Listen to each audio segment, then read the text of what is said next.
সুপ্রিয় দর্শক, এই মুহূর্তে আমি একটি লাইভ অনুষ্ঠানে আসলাম। আসলে এই ভিডিওটি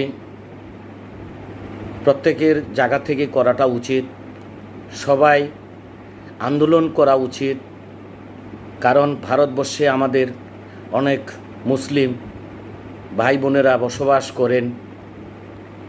ভারতে বর্তমান পরিস্থিতি সম্পর্কে অনেকেই জানেন।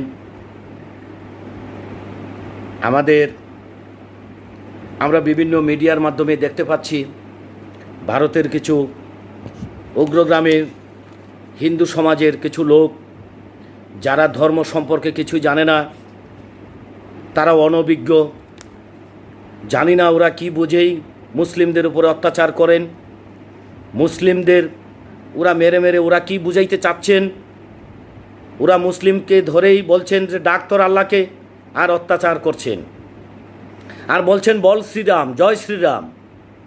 আমি বলছি যে জয় শ্রীরাম, জয় শ্রীরাম আমিও বলছি, তাই বলে কি আমি হিন্দু হয়ে গেলাম? না, আমি মুসলিমই থেকে গেলাম। আমি যদি ধর্ম ত্যাগ করি, আমি যদি হিন্দুতে যাই, তাহলে আমার মন থেকে আমি ধর্ম ত্যাগ করতে হবে। কিন্তু মুখোমুখি বললেই কি সে হিন্দু হয়ে গেল? আমি তাদের উদ্দেশ্য করেই বলছি, যারা এই ধরনের নেক্কারজনক কাজ করছেন, মুসলিমদের উপর অত্যাচার করছেন, তারা কি জানেন যে ধর্ম কাকে বলে? আমি বলছি, তাদের উদ্দেশ্য করেই বলছি, এই এমন কোনো ধর্ম নেই যেই ধর্মের মধ্যে লেখা আছে মানুষকে হত্যা করে তুমি তোমার ধর্ম পালন করো।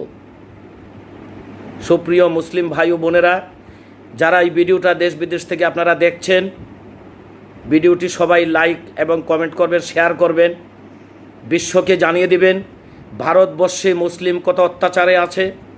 আমাদের বাংলাদেশ থেকে কিছু সংখ্যক মানুষ হয়তো প্রতিবাদ করছেন, কিন্তু অধিকাংশ আলেম ওলামারা কেউই প্রতিবাদ করছেন না।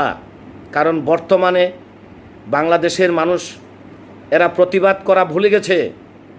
যাই হোক, আমি সেদিকে যাব না। আমি ভারতের যে কিছু উগ্রগামী হিন্দু সমাজ আছেন, যারা মুসলিমদের উপর অত্যাচার করেন, আমি তাদের উদ্দেশ্য করে একটি কথাই বলতে চাই। আজকে আপনারা যারা ভারতবর্ষে বসবাস করছেন আর মুসলিমদের উপর অত্যাচার করছেন, আপনারা কি জানেন এই ভারতবর্ষকে শাসন করেছিল? এই ভারতবর্ষ কাদের অবদান? এই ভারতবর্ষ মুসলিমদের অবদান। আপনারা 600 বৎসর আগের ইতিহাস খুঁজে খুঁজে দেখুন। 600 বৎসর আগে আপনাদের 200 মিলিয়ন মানুষ ছিল, বর্তমানে 125 মিলিয়ন মানুষ আছে।